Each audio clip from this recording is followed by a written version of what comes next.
सुप्रभात बच्चों, मैं नीमा आपके हिंदी की अध्यापिका। बच्चों, आज हम पढ़ेंगे पाठ रीढ़ की हड्डी, जो हमारी कृतिका किताब से लिया गया है। रीढ़ की हड्डी के जो लेखक हैं वो हैं जगदीश चंद्र माथुर। तो हम थोड़ा जगदीश चंद्र माथुर जी के जीवन परिचय के बारे में जान लेते हैं। प्रसिद्ध नाटककार जगदीश चंद्र माथुर का जन्म जो हुआ था सन 1917 में उत्तर प्रदेश के खुर्जा नामक स्थान में हुआ था। उन्होंने उच्च शिक्षा जो थी वो इलाहाबाद विश्वविद्यालय से प्राप्त की थी। उनकी रुचि बचपन से ही नाटकों में अधिक थी।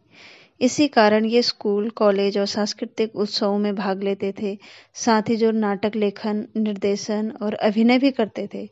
माथुर जी की प्रमुख कृतियां हैं कोणार्क, दशरथ नंदन, शारदिया, पहला राजा, ये इनकी एक नाटक है।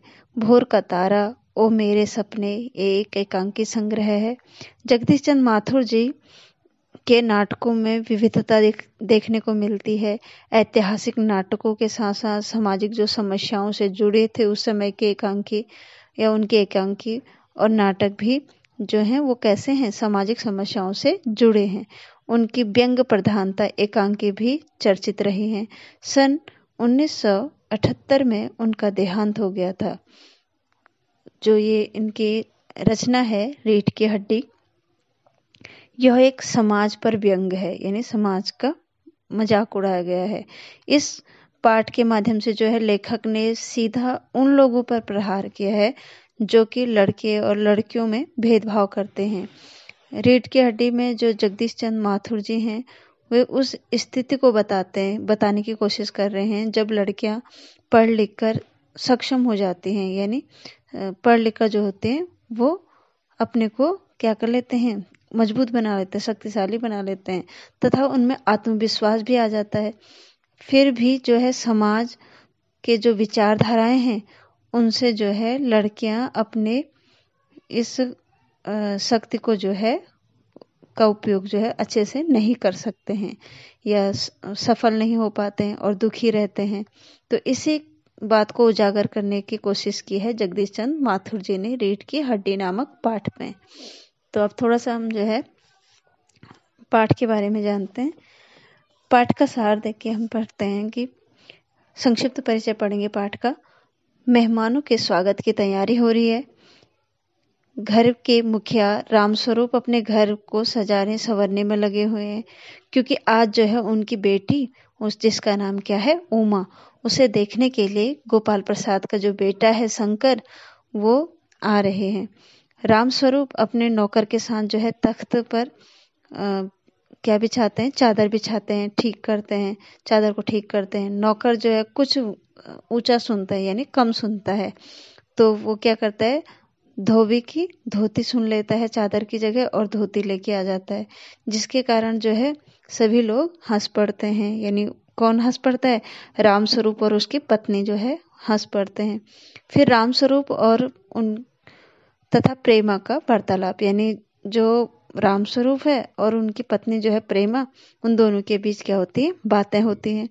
उमा की माँ प्रेमा बताती है कि बेटी तो मुंह फुलाए पड़ी है और वह इसका सारा दोष पढ़ाई लिखाई पर डाल देती है। वह कहती है कि इससे तो अच्छा हमारा जमाना था जब लड़कियां कम पढ़ा लिखा करती थी। प्रेमा बताती है कि उमा पाउडर तक नहीं लगाती। इस पर रामस्वरूप कहते हैं कि वह बिना पाउडर के भी अच्छी दिखती है। रामस्वरूप बताते हैं कि वैसे तो वे लोग बहुत पढ़े लिखे हैं, गोपाल प्रसाद पेशे में वकील हैं और उनका बेटा जो है बीएससी पास है, पर उनके विचार जो हैं वो दक्यानुसी हैं, यानी पुराने जमाने के ख्यालाते हैं। वे लड़कियां ऐसी चाहते हैं या लड़की ऐसी चाहते हैं जो कि अधिक पढ़ी लिखी ना हो, और लड़का तो बाप से भी अधिक बढ़कर है कि वह भी पढ़ता तो लखनऊ के मेडिकल कॉलेज में है, पर शादी के मामले में पढ़ी लिखी लड़की उसे पसंद नहीं है। रामस्वरूप अपनी पत्नी से कहते हैं कि जब किसी भी तरह से उसे जैसे किसी भी तरह से, यानी जैसे कैसे भी जो है अपनी बेटी यानी उमा को जो है तुम तैयार करो, क्योंकि लड़के वाले कभी भी आते होंगे। अब दोनों के बीच क्या हो रही है, बातें हो रही हैं रामस्वरूप और प्रेमा के बीच। तो वो प्रेमा जो होती है वो कहती है कि तुम्हारी बेटी जो उमा है वो मुंह फुलाए बैठी है, वो कहते हैं कि मुझे शादी नहीं करनी है और ये सारा दोष आपका ही है जो आपने उसे जो है पढ़ाई लिखाई करने दी या उसे पढ़ाया लिखाया, उसकी पढ़ाई लिखाई का दोष है। कौन कहती है? प्रेमा। फिर इस पर जो है प्रेमा के जो पति होते हैं रामस्वरूप, वो कहते हैं कि फिर प्रेमा कहती है अपने पति से कि जो उमा है वो तो पाउडर भी नहीं लगा रही है, यानी लड़के वाले देखने आ रहे हैं तो थोड़ा सजना संवरना होता है, तो कहते हैं कि वो पाउडर भी नहीं लगा रही। तो फिर रामस्वरूप कहते हैं कि कोई बात नहीं, वो बिना पाउडर के ही बहुत सुंदर दिखती है और तुम क्या करो, उसे मनाओ और तैयार करो। फिर जो है गोपाल प्रसाद के बारे में रामस्वरूप अपनी पत्नी को बताते हैं कि वो जो लड़के वाले हैं वो देखने आ रहे हैं तो वो बहुत ही पढ़े लिखे हैं। जो गोपाल प्रसाद हैं वो तो एक वकील हैं और उनका बेटा जो है वो बीएससी पास है, लेकिन उनकी जो थोड़ी सोच है वो पुराने ख्यालात यानी दक्यानुसी यानी पुराने ख्यालों के हैं और वे कैसी लड़की चाहते हैं जो ज़्यादा पढ़ी लिखी ना हो। पिता उसका पिता यानी बाप तो चाहता ही है कि कम पढ़ी लिखी लड़की हो, लेकिन जो लड़का है वो खुद भी यही चाहता है कि जो लड़की हो वो क्या हो, कम पढ़ी लिखी हो। जबकि वो मेडिकल कॉलेज में क्या करता है, लखनऊ मेडिकल कॉलेज में खुद पढ़ता है, लेकिन उसको लड़की कैसी चाहिए, जो कम पढ़ी लिखी हो। रामस्वरूप अपनी पत्नी से ये सब बातें कहता है और फिर कहता है कि जाओ आप जल्दी से क्या करो, उमा को तैयार करो और लड़के वाले कभी भी आते होंगे। रामस्वरूप की व्यवस्था इसमें दिखाई गई है। रामस्वरूप जानते हैं कि उमा को पढ़ाकर उन्होंने कोई गलती नहीं की है, फिर भी लड़के वालों के सामने वे अपनी बेटी के बीए तक पढ़ने होने की बात बता नहीं बता सकते। लड़के वालों का मानना है कि लड़की को अधिक पढ़ा लिखा नहीं होना चाहिए क्योंकि बाद में तो उसे घर गृहस्थी ही चलानी पड़ती है। इस प्रकार रामस्वरूप व्यवस्था के कारण अपनी बेटी के पढ़े लिखे होने की बात लड़के वालों से छिपाते हैं। अब देखिए रामस्वरूप की व्यवस्था क्या थी कि वे चाहते थे कि उनकी लड़की की शादी हो जाए। रामस्वरूप जानते थे कि उमा को उन्होंने पढ़ाया लिखाया है, इसमें उनकी कोई गलती नहीं है, फिर भी वे लड़के वालों के सामने अपनी बेटी के बीए पास होने की बात लड़के वालों को नहीं बताते। लड़के वालों का मानना था कि लड़की अगर पढ़ी लिखी ज़्यादा नहीं होती है तो वो क्या करती है, गृहस्थी को अच्छे से संभालती है। इस प्रकार जो है रामस्वरूप जो है विवश थे अपनी बेटी के पढ़े लिखे होने की बात को लड़के वालों से छिपाने के लिए। लड़के वालों का आगमन होता है और उनका आदर सत्कार भी वो करते हैं। किस प्रकार करते हैं देखिए, नौकर बताता है कि बाहर अतिथि आए हैं। वे जल्दी से हारमोनियम ठीक जगह रख देते हैं और नौकर को मक्खन लाने के लिए बाजार भेज देते हैं। रामस्वरूप ने लड़के वालों का बढ़ चढ़कर स्वागत किया। फिर बातों का सिलसिला शुरू हुआ। इसी बीच नाश्ता परोसा जाता है। गोपाल प्रसाद अपने जमाने की पढ़ाई की बात भी कहते हैं कि उस समय जो है मैट्रिक पढ़ा हुआ जो अंग्रेजी लिखता था उसकी तुलना आज के एमए की डिग्री लेने वालों से नहीं कर सकता। तो यहाँ पे जो है लड़के वाले आ जाते हैं और उनका जो है आदर सत्कार जो है कौन करते हैं, रामस्वरूप करते हैं। फिर उनका जो नौकर होता है वो बताता है कि जो अतिथि हैं वो आ गए हैं, जल्दी से जो है क्या करो, जल्दी से रामस्वरूप जो है हारमोनियम को ठीक करते हैं। नौकर से बोलते हैं जाओ आप मक्खन लेके आओ, बाजार भेज देते हैं उसे। और रामस्वरूप जो है लड़के वालों से फिर उनका स्वागत करता है बड़े बढ़ चढ़ कर और उनसे फिर बातों का सिलसिला यानी बातें शुरू हो जाती हैं उनकी आपस की। तो इसी बीच जो है फिर नाश्ता परोसा जाता है उन्हें। गोपाल प्रसाद जो होता है लड़के वाले का यानी लड़के का पिता, वो फिर अपने ज़माने की पढ़ाई की बात करने लगता है। क्या करते हैं कि जो हमारे समय में मैट्रिक पढ़ा हुआ, मैट्रिक का अर्थ होता है हाई स्कूल यानी जिसको बोलते हैं हम 10th 10वीं पास पढ़ा लिखा जो अंग्रेजी लिखता था उस समय में, आज की तुलना में जो एमए की डिग्री जिसको मिली हुई है वो भी वैसी अंग्रेजी नहीं लिख सकता। ऐसा कौन कहते हैं, गोपाल प्रसाद।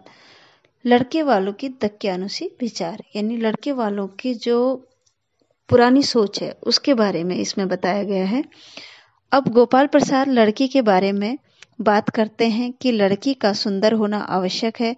फिर वे रामस्वरूप से पूछते हैं कि उनकी लड़की अधिक पढ़ी लिखी तो नहीं है, क्योंकि उन्हें अधिक पढ़ी लिखी लड़की नहीं चाहिए, बस मैट्रिक पास ही होनी चाहिए। वे लड़कों की पढ़ाई की तो वकालत करते हैं पर लड़कियों की नहीं। वे तर्क देते हैं और कहते हैं मोर के पंख होते हैं मोरनी के नहीं, शेर के बाल होते हैं शेरनी के नहीं। उनके अनुसार पढ़ने लिखने का काम केवल पुरुषों का होता है, स्त्रियों को तो केवल घर गृहस्थी ही चलानी होती है। अतः उनको अधिक पढ़ाई की होने की कोई आवश्यकता नहीं होती। उनके पढ़े लिखे बेटे की भी यही धारणा थी। रामस्वरूप भी गोपाल प्रसाद की बात का समर्थन करते हैं कि उच्च शिक्षा सिर्फ पुरुषों को ही प्राप्त करनी चाहिए।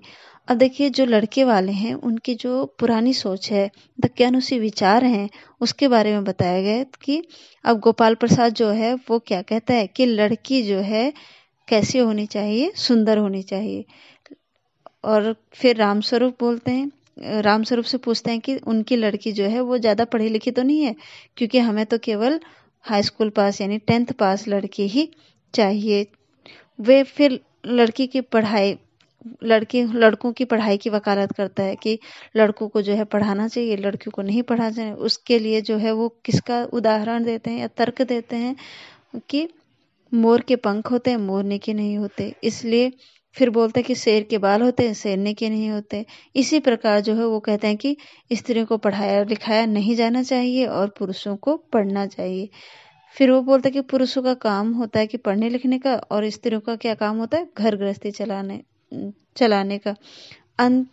अतः उनको जो है अधिक पढ़ी लिखी या पढ़ाई लिखाई की आवश्यकता नहीं होती है। किनको कहते हैं कि स्त्रियों को।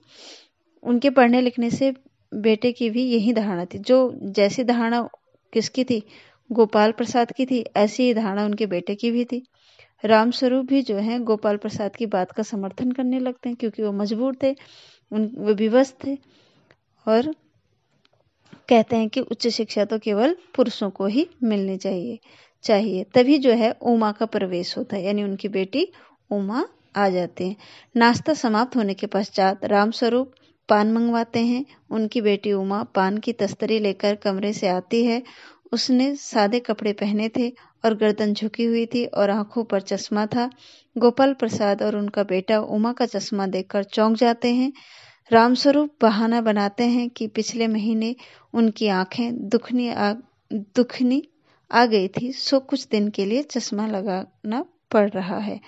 तभी जो है रामस्वरूप की बेटी उमा आती हैं।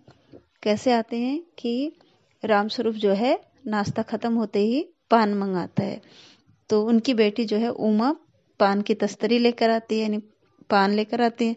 तो जैसे वो कमरे में आते हैं तो कैसे होते हैं, बहुत ही सिंपल सादे कपड़ों में आते हैं, और गर्दन उसकी क्या होती है, झुकी हुई होती है, आंखों में उसका चश्मा होता है।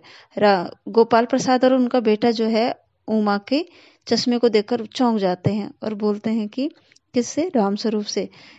फिर तभी जो है रामस्वरूप की ओर देखते हैं तो रामस्वरूप जो है बहाना बनाने लगता है कि पिछले ही महीने जो है इसकी आंखों में दर्द हो रहा था, इसलिए कुछ दिन के लिए ही चश्मा लगाया हुआ है। लड़के वालों का उमा से सवाल करना। तभी जो है लड़के वाले क्या करते हैं, उमा से सवाल जवाब करते हैं। गोपाल प्रसाद के उमा के लिए प्रश्न शुरू करते हुए कि गाना बजाना आता है या नहीं, खाना बनाना जानती हो या नहीं, पेंटिंग और सिलाई जानती हो या नहीं, इत्यादि। तभी क्या होता है, गोपाल प्रसाद जो है उमा से यानी रामस्वरूप की बेटी से जो है प्रश्न करने लगते हैं। क्या करते हैं कि तुम्हें गाना बजाना आता है या नहीं आता है, खाना बनाना आता है या नहीं आता है, पेंटिंग और सिलाई आदि तुम जानते हो या नहीं जानते हो, ये सारे प्रश्न उमा से किए जाते हैं। उमा मीरा का प्रसिद्ध भजन मेरे तो गिरधर गोपाल दूसरो न कोई गाने लगती है कि गाते गाते उसकी नज़र शंकर से मिल जाती है और वह गाते गाते रुक जाती है। अब गोपाल प्रसाद फिर पूछते हैं कि कुछ इनाम भी जीते हैं क्या, वह चुप रहती है। अब देखिए, जैसे ही वो उससे क्या कहते हैं कि गाना बजाना आता है, तो उमा जो है मीराबाई का क्या करती है, एक भजन गाने लगती है, जो था मेरे तो गिरधर गोपाल दूसरो ना कोई।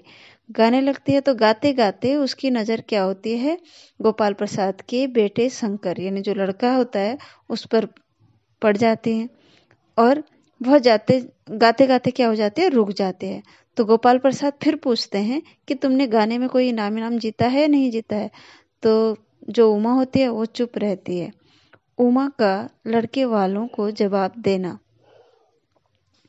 रामस्वरूप कहते हैं कि बेटी जवाब दो, तो वह फूट पड़ती है। क्या जवाब दो बाबूजी? अब जब मेज कुर्सी बिकती है, तब दुकानदार मेज कुर्सी से नहीं पूछता, सिर्फ खरीदार को ही दिखा देता है।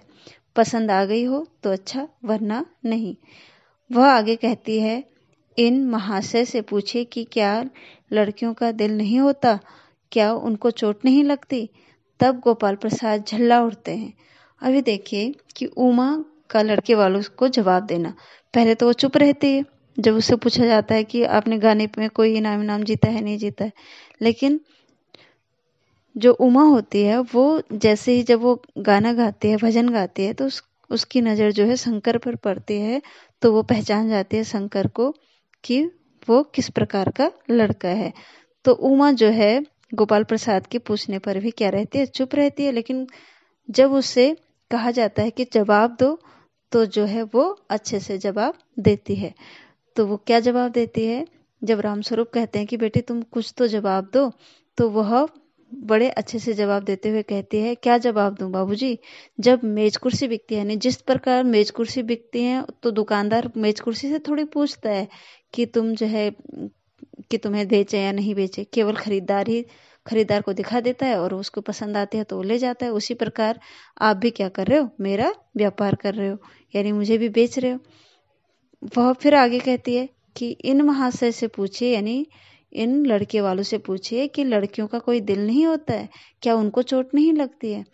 तब गोपाल प्रसाद जो है झल्ला उठता है, यानी गुस्सा आ जाता है उसे। उमा द्वारा शंकर की पोल खोलना। अब जो है उमा को पता चलता है कि शंकर को पहचानती थी पहले से, तो वो उसकी पोल खोल देती है कि किस प्रकार का ये लड़का है। उमा गोपाल प्रसाद से कहती है कि जरा अपने साहबजादे से पूछे कि पिछली फरवरी में ये लड़कियों के हॉस्टल के इर्द गिर्द क्यों घूम रहे थे और वहां से कैसे भगाए गए। वह शंकर की करतूत के विषय में बताती है कि शंकर कॉलेज में लड़कियों के हॉस्टल के आसपास घूमते हुए और लड़कियों से छेड़खानी करते हुए पकड़ा गया था। तब उसने नौकरानी के पैरों में गिरकर माफी मांगी थी और भाग निकला था। उसकी वहां पिटाई भी हुई थी। उमा शंकर के चरित्रहीनता को उधेड़ कर रख देती है। गोपाल प्रसाद उमा से पूछते हैं कि क्या तुम पढ़ी लिखी हो? तब उमा जवाब देते हुए कहते कि हाँ, मैंने बीए पास किया है, कोई चोरी नहीं की है, ना ही आपके पुत्र की तरह ताक झांक कर कायरता दिखाई है। मुझे अपनी इज्जत और मान का ख्याल है। उमा के कथन द्वारा गोपाल प्रसाद को पता चलता है कि वह कॉलेज में पढ़ी है।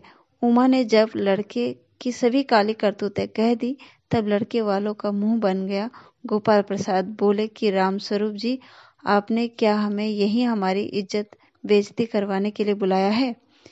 अब देखिए, जो उमा होती है वो शंकर की क्या करती है, पोल खोल देती है कि वो किस प्रकार का लड़का है।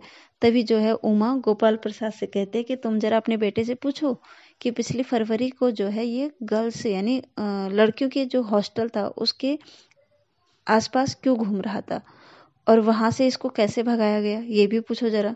और शंकर के करतूतों के बारे में बताते हैं कि जो है शंकर कॉलेज में लड़कियों के हॉस्टल के आसपास घूमते हुए पकड़ा भी गया और लड़कियों से छेड़खानी करते हुए भी पकड़ा गया। फिर जो है वहाँ की जो नौकरानी थी उससे इसने माफी मांगी और वहां से भाग निकला था, नहीं, और इसकी वहां जो है पिटाई भी हुई थी। उमा शंकर की चरित्रहीनता को उधेड़ बुन देती है, यानी उसकी चरित्रहीनता को सबके सामने बता देती है। गोपाल प्रसाद जो है उमा से पूछता है कि क्या तुम पढ़ी लिखी हो? तो उमा बोलते कि हाँ मैं पढ़ी लिखी हूँ, बीए पास हूँ या बीए पास कर रखा है मैंने, कोई चोरी नहीं की है और ना ही तुम्हारे बेटे की तरह जो है मैंने ताक झांक की है, और मैंने अपनी इज्जत और मान का पूरा ख्याल रखा है। तुम्हारे बेटे की तो कोई इज्जत ही नहीं है, उसे तो अपने मान का कोई ख्याल ही नहीं है। उमा का यह कथन सुनकर, यानी उसकी ये सब बातें सुनकर जो है गोपाल प्रसाद को पता चलता है कि उमा जो है कॉलेज पढ़ी है। तो सभी जो काली करतूतें हैं वो जब लड़की उमा जो है उसकी कह देती है उसके सामने, तब जो है गोपाल प्रसाद बोलता है किससे, राम स्वरूप से, कि आपने हमें जो है बेइज्जती करवाने के लिए यहाँ बुलाया था। फिर शंकर की बैकबोन का स्पष्टीकरण। तो फिर थोड़ी देर बाद क्या होता है कि जो शंकर है उसकी रीढ़ की हड्डी, बैकबोन बोलते हैं रीढ़ की हड्डी को, उसके बारे में गोपाल प्रसाद स्वयं को अपमानित किए जाने के बाद कहते हैं और वहां से जाने का उपक्रम करते हैं। तो उमा यह कहकर उन्हें और चिढ़ा देती है कि घर जाकर यह पता लगाइए कि आपके लाडले बेटे की रीढ़ की हड्डी भी है या नहीं, यानी बैकबोन, यानी जिसको बोलते हैं बैकबोन। ठीक है। गोपाल प्रसाद और शंकर लौट जाते हैं, तभी रतन मक्खन लेकर लौटता है और पर्दा गिरता है।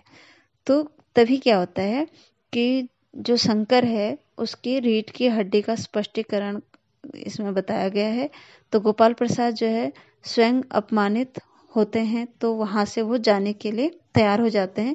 तभी जो है उमा उनको और ये कहकर चढ़ा देती है कि घर जाकर ये भी पता कर लेना कि उस दिन जब इसने पिटाई खाई थी हॉस्टल में, लड़कियों के हॉस्टल में, तो जो इसने पिटाई खाई थी उस दिन इसकी जो रीढ़ की हड्डी भी बची थी या नहीं बची थी, ये भी देख लेना घर जाके।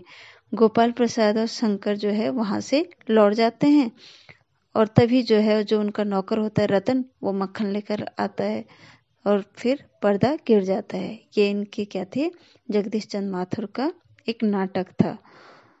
तो इस नाटक में क्या बताया गया है, उन्होंने बताया है कि पुरानी सोच के बारे में, कि लोग पढ़े लिखे होकर भी उनकी सोच क्या है, आज भी वही दकियानुसी है, वही पुरानी सोच है कि वो लड़कों को क्या मानते हैं, अच्छा मानते हैं, और लड़कों और लड़कियों में क्या करते हैं, आज भी भेदभाव करते हैं। तो रीढ़ की हड्डी पाठ हमारे यहीं समाप्त होता है। धन्यवाद।